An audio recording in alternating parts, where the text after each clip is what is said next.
اکثر ماشومان کو کور کې سپاخه شي یره جزه دا نه خورم، نن ګرمي ده، نن یخني ده، نن دا تکلیف دی، نن هغه تکلیف دی. دا ولې راځي؟ دا ځکه راځي چې مونږه په کور کې خپل ماشومانو لا، رونو خویندو لا، کشرانو مشرانو لا یو واضح مقصد نه وي ټاکلی. کله چې د ژوند یو واضح مقصد وټاکلی شي نو بیا به زمونږ رویه خود به خود بدلیږي. د مثال په توګه باندې زه به تاسو د خپل کور مثال درکم.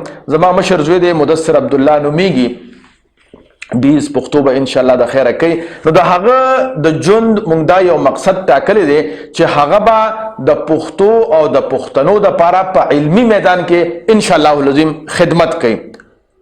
او دې سره سره نه به د خلکو نوکری کوي او نه به د سرکار نوکری کوي، بلکې هغه به د پښتو او د پښتنو د خدمت لپاره به ملا تړي، حالانکه هغه اوس لا اله شونډه شنه شوې ده. دغه شانتې هغې پسې چې کوم زما لور ده او جویریه عبدالله او عایشه عبدالله، نو هغې به د یتیمانانو د تعلیم د تربیت دپاره خدمت کوي. چې کوم د زنانو شعبه ده هغې کې به خدمت کوي. نو هغې د ژوند مقصد هم بالکل واضحه دی او د هغې کې مونږ دا خبره بالکل واضحه لیکلې ده چې دوی به هم نه د خلکو نوکری کوي او نه به سرکاري نوکری کوي، بلکې دوی به د یتیمانانو چې کوم جنکۍ دي د هغې د تعلیم او تربیت لپاره به هلې ځلې او خدمت کوي. دغه شانتې هغې پسې دی زما بل زوی مبشر عبدالله. نو د ټکنالوژي په میدان کې به چې هغه د پښتنو دپاره چې څونه هم هلې ځلې دي هغه به هغه کوي. او هغې پسې چې کوم زما زوی دی عمر عبدالله، نو د یتیمانانو د ادارې د مینجمنټ ذمواري دا د هغه په سر باندې ده.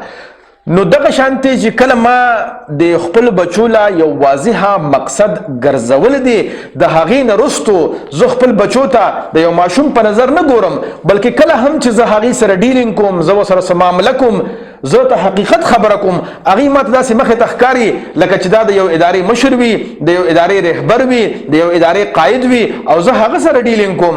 د یو مشر نه ما خبره اورېدله او هغه خبره داسې وه، وی کوم بچې که لور وي او که زوی وي تاسو څه جوړول غواړئ؟ د مثال په توګه باندې چې زه دا خپل زوی چې کوم دی نو د پښتو د پښتنو د خدمت دپاره د علمي میدان کې یو پوهان جوړول غواړم، نو چې کله تاسو د هغه نه مقصد وټاکئ نو که هغه وړوکی وي نو تاسو به بیا هغه سره اټومیټیکلی هغه شانتې رویه ساتل شروع کړئ. دا انسان فطرت دی.